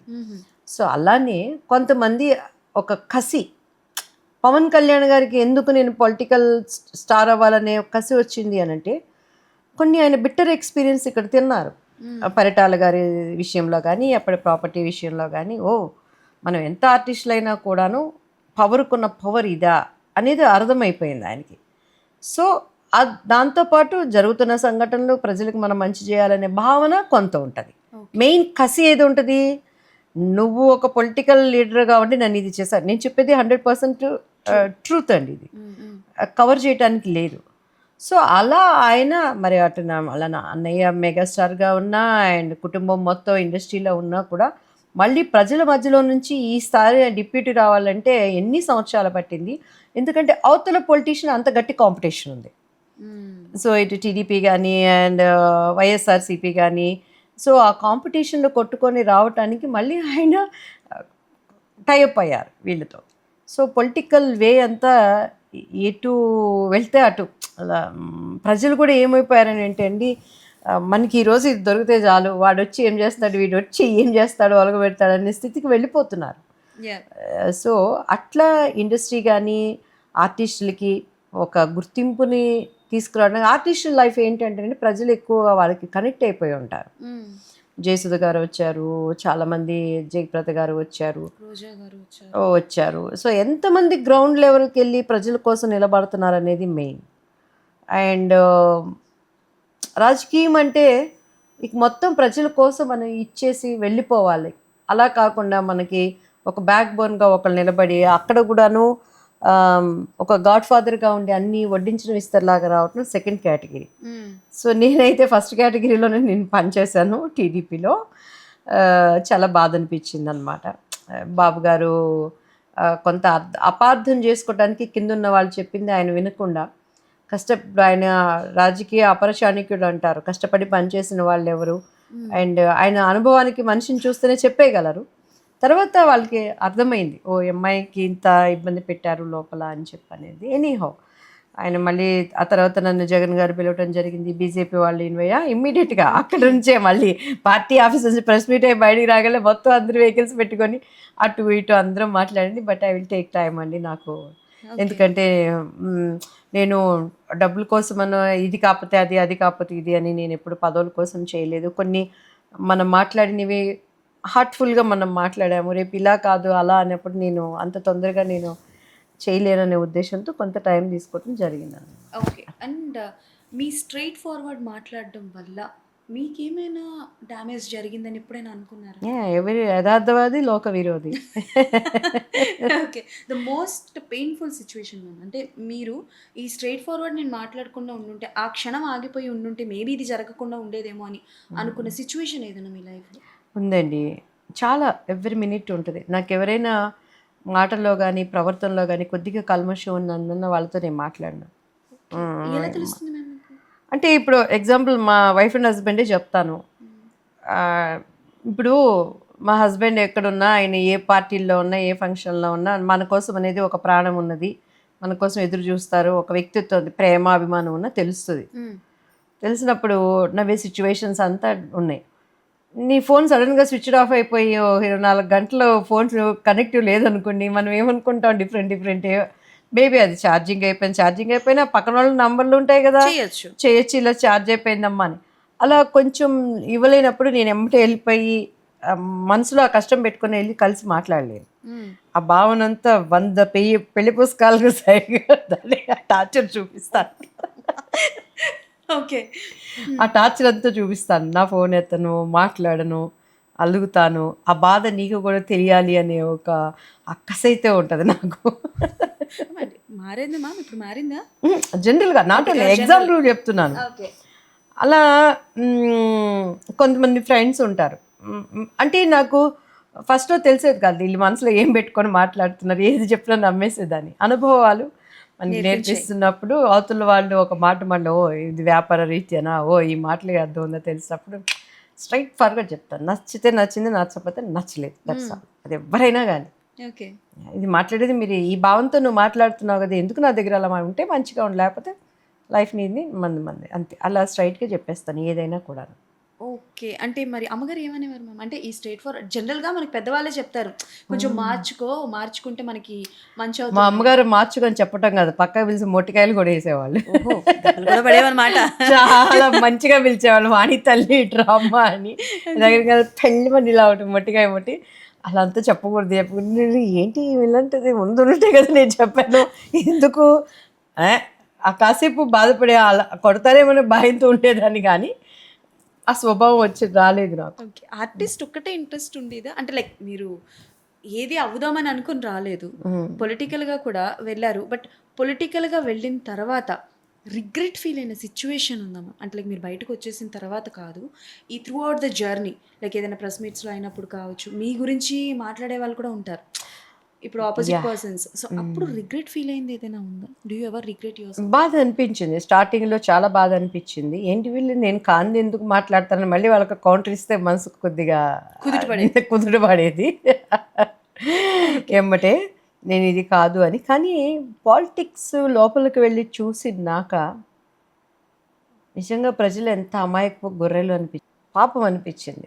వాళ్ళకు ఆ ఓటుకున్నటువంటి ఆ హక్కు ఏంటి, అసలు గట్టి నిర్ణయాలు ఆ ఓటర్ అనేవాడు తీసుకొని ఉంటే లోపల ప్రలోభాలకి కానీ ఇంకొక దానికి లొంగకుండా మన భారతదేశం ఎంత బాగుంటుందా అని అనిపించింది. అంటే వ్యవస్థనంతా ఏదో నా నోటి మాటల ద్వారానో లేకపోతే నా అభిప్రాయాల ద్వారానో మనం మార్చలేం, కానీ కొంతలో కొంత నాకు ప్రజలకి చేరువవ్వాలనే ఆశ అయితే వచ్చిందండి. అది మేబీ ఏదైనా కావచ్చు, సోషల్ మీడియా కావచ్చు, లేకపోతే రేపు మనం ఇంకొక విధంగా మన ప్రవర్తన మన దీని ద్వారా ఒక 10 మందన్నా మారి ఉండగలిగితే అది ఆ మార్పు అనేది తీసుకురాగలము అనేది అయితే ఆ ఆశ అయితే ఉంది. But I have no proper team. ఎందుకంటే ఇప్పుడు నవే డేస్ మనం ఒంటరిగా బయటకు వెళ్ళలేము, అండ్ డివోషనల్గా నాకున్న కనెక్టివ్స్ డిఫరెంట్ అండి. ఎవరిని మనం మంచి అనుకుని దగ్గర తీసుకున్నా కూడా వాళ్ళలో రేపు మన మంచితనాన్ని అలుసుగా తీసుకునే వాళ్ళు ఉంటారు. So I'm praying God, waiting for that. కానీ డెఫినెట్గా నేనైతే అనుకున్నది చేయటానికి ప్రయత్నం చేస్తాను. ఒక యాక్టింగ్ చేసిన తర్వాత ఆర్టిస్ట్గా మిమ్మల్ని మీరు ప్రూవ్ చేసుకున్నారు. సెకండ్ ఇన్నింగ్స్ కూడా గట్టిగానే బాగా మా అందరికీ కనిపిస్తున్నారు కాబట్టి నాట్ యాజ్ అన్ ఆర్టిస్ట్ కాకుండా ఉండుంటే దివ్యవాణి గారు ఏమయ్యేవారు? సారీ ఉషారాణి గారు ఏమయ్యేవారు? ఉషావాణి సారీ ఉషావాణి గారు ఏమయ్యేవారు? ఏమయ్యేదానండి, నా ఫ్రెండ్స్ అందరూ ఎలా ఉన్నారో అలానే మ్యారేజ్ చేసుకొని పిల్లలు కనేసేసి మా ఆయనకి కాఫీలు కల్పిస్తాను, గారెలు వేస్తాను, ఇంకోటి అంతే అంటే కదా. మేడం డాక్టరో లేకపోతే లాయరో ఏదో ఒకటి ఉంటది కదా అవుదామని. అలా నా ఎడ్యుకేషన్ అసలు 10th స్టాప్ అయిపోయింది కదా. అవును, 10th 1988 ఆర్ 87 10th ఎగ్జామ్ రాసి ఇక్కడ రావటం, ఇమ్మీడియట్గా సర్దార్ కృష్ణ నాయుడు, ఆ తర్వాత dance Raja dance Kannada movie super duper hit అయింది. తర్వాత తమిళ్ మూవీస్ ఇట్లా ఇట్లా ఇట్లా షార్ట్ 4-5 ఇయర్స్లో మ్యారేజ్ అయిపోయింది. 22 ఇయర్స్కి నా బాబు పుట్టేశాడు. 24కి పాప పుట్టేసింది. ఇప్పుడు మేడం చెప్పిన దాన్ని బట్టి మనం డేట్ ఆఫ్ బర్త్ ఎప్పుడో కౌంట్ చేసుకుంటాం. అంటే మ్యామ్ ఎప్పుడైనా చదువుకుంటే బాగున్ను అని అనిపించేది. ఒకవేళ అంటే లైక్ ఫర్ ఎగ్జాంపుల్ మీరు చదువుకుందాం అనుకున్నారే అనుకోండి, ఏం చదువుకున్నారు? డెఫినెట్లీ డాక్టర్ అయ్యేది. డాక్టర్. నాకు ఫస్ట్ నుంచి సైన్స్ సబ్జెక్ట్ అంటే బాగా ఇష్టం చిన్నప్పటి నుంచి. సైన్స్లో నాకు మార్క్స్ కూడా ఎక్కువ వచ్చేవి. అండ్ డాక్టర్ అవ్వాలనేటువంటి ఒక 10th మనం ఉన్నప్పుడు, ఇప్పుడంటే ఏ సబ్జెక్ట్స్ తీసుకోవాలని ఉండేది, అప్పట్లో అవన్నీ లేదు. కానీ బైపీసీ తీసుకోవాలని నేను అనుకునేదానండి. డాక్టర్ అనేది బాగా ఇంట్రెస్ట్ నాకు.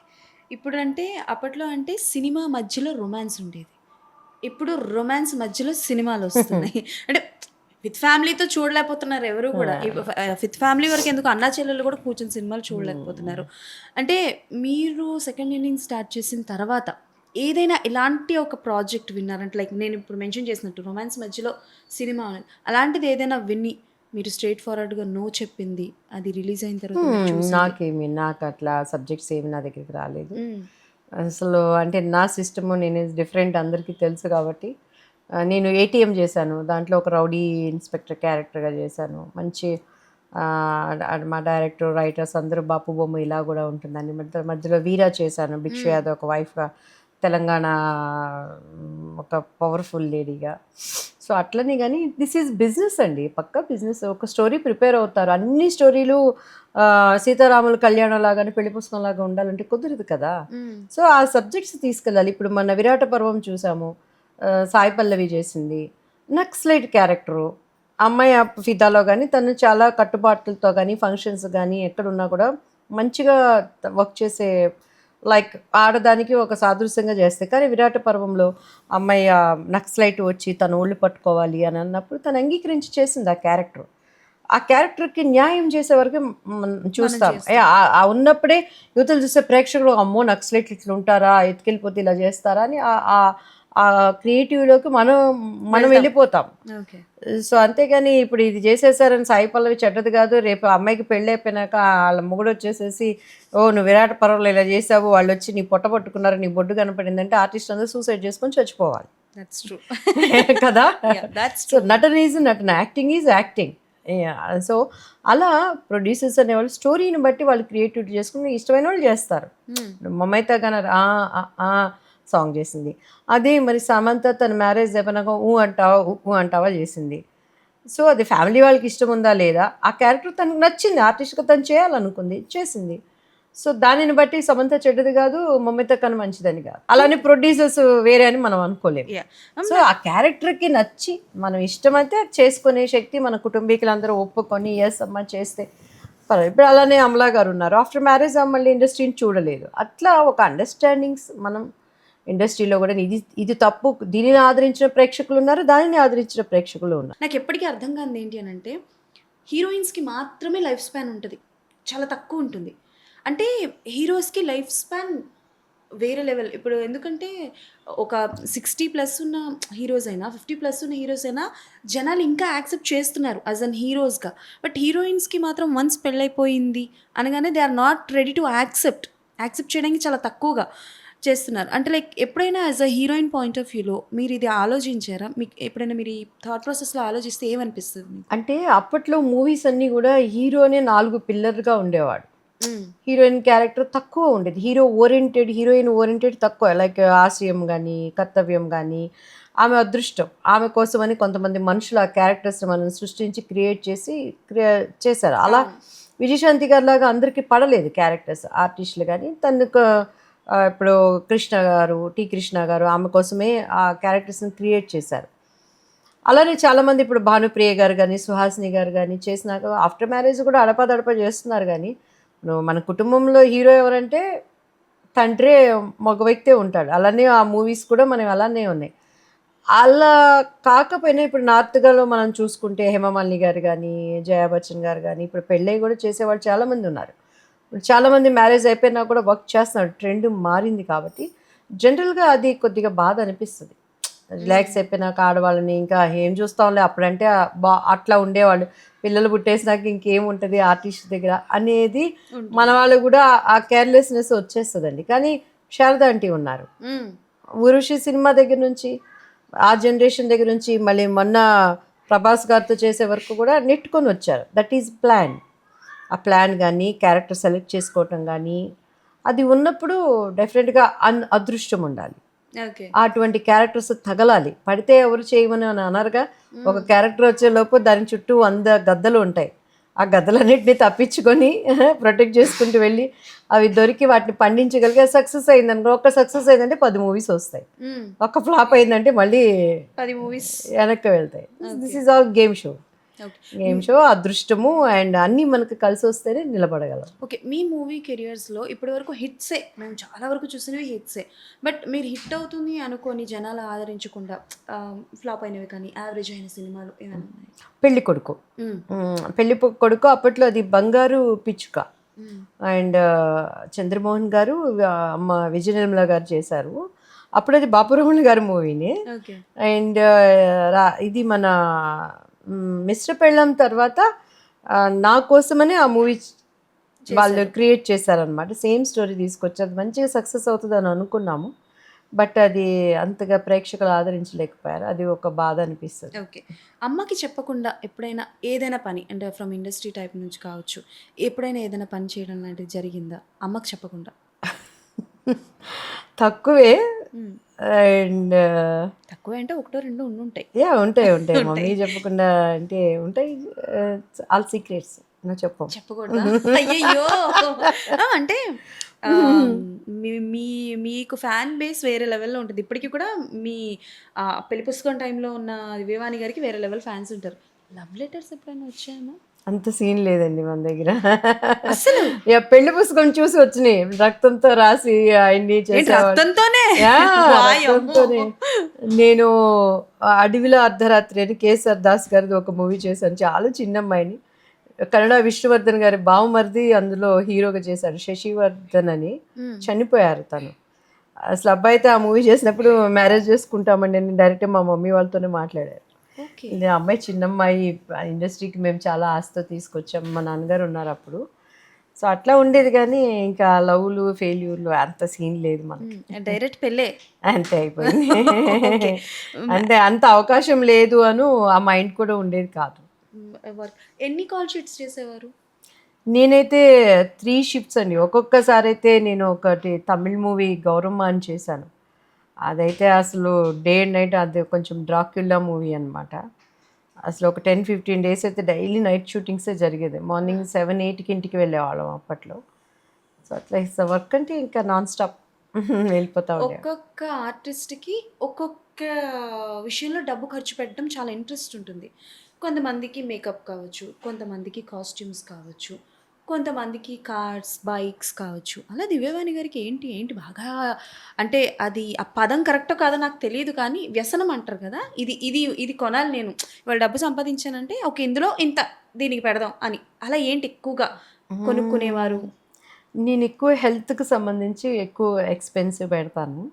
రెండోది నాకు ఎవరైనా ఒక 10 రూపీస్ ఖర్చు పెట్టారంటే వాళ్ళకి మళ్ళీ నేను థ్యాంక్‌ఫుల్‌గా 100 రూపీస్ ఖర్చు పెడతాను.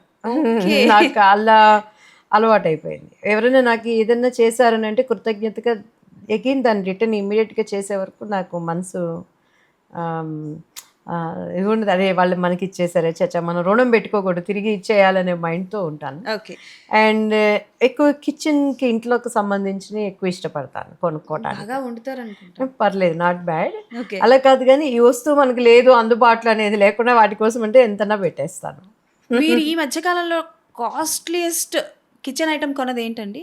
కాస్ట్లీయెస్ట్ అంటే ఆల్రెడీ అన్నీ ఉన్నాయి. ఓహో అది ఇప్పుడు చిన్నది వెల్లుల్లి ప్రెస్ చేసేదైనా సరే ఆన్లైన్లో చూసాను అనుకోండి, "ఓ, ఇది మన దగ్గర లేదే, ఇది ఉంటే మన ఇంట్లో వాళ్ళకి ఇబ్బంది లేకుండా ఉంటుంది, హెల్ప్ కిచెన్ వంట చేసే వాళ్ళకని వెంబడే తెప్పించేస్తాను. ఓకే. మరి దివ్యవాణి గారు ఫిట్‌నెస్ మెయింటెనెన్స్ ఎలాగా? ఏం చేస్తుంటారు? టు బి ఫ్రాంక్ అసలు ఏమీ లేదండి. నాకు కొన్ని వర్క్స్ కొద్దిగా ఫ్రీ అయిపోయినాక హాయిగా యోగాకి, జిమ్‌కి వెళ్ళిపోయి హ్మ్. ఇంకా మంచి హెల్త్ చూసుకోవాలనేది బాగా నాకు ఆశ. హ్మ్. కానీ పొద్దున్న లేస్తే ఇప్పుడు మా పిల్లలిద్దరు యూఎస్ఏలో ఉన్నారు. వాళ్ళకి అమ్మని నేనే, నా ఇంట్లో ఉన్న కుక్కకి అమ్మని నేనే. అయ్యో! ఓకే. సో, ఇక మా పిల్లల పనులు, కుక్కల పనులు, ఇంటి పనులు అన్నీ నేనే చేసుకుంటా.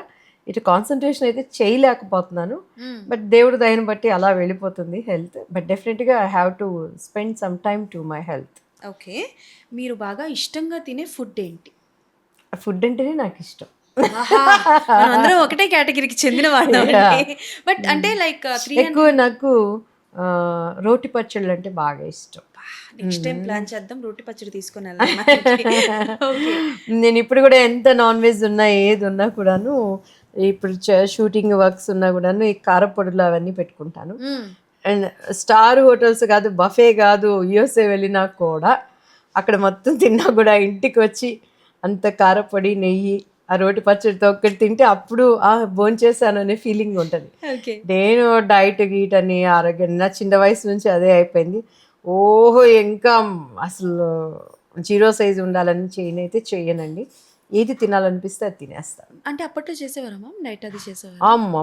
చాలా చేసేవాళ్ళు. అసలు అప్పుడు ఏమి ఉండేది కాదు. అన్ని జ్యూసులు, లిక్విడ్స్ మీదే వెళ్ళేది. మమ్మీ పక్కన ఉండేవాళ్ళు. నాన్ వెజ్ అంటే ఇంత లిమిట్ పీస్ అని, ఎక్కువ వెజిటబుల్స్, చపాతీ. దొంగతనంగా తినేవారా? ఆ! ఏం తినేవారు దొంగతనంగా? బిర్యానీ తినేసేదాన్ని. మా మమ్మీ బిర్యానీ చేస్తే అసలు ఎక్సలెంట్ అండి. ఆమె చాలా బాగా వంట చేస్తారు. ఆయిల్ ఉండదు, మసాలా ఉండదు, కానీ ఆ ఫ్లేవర్, ఆ టేస్ట్.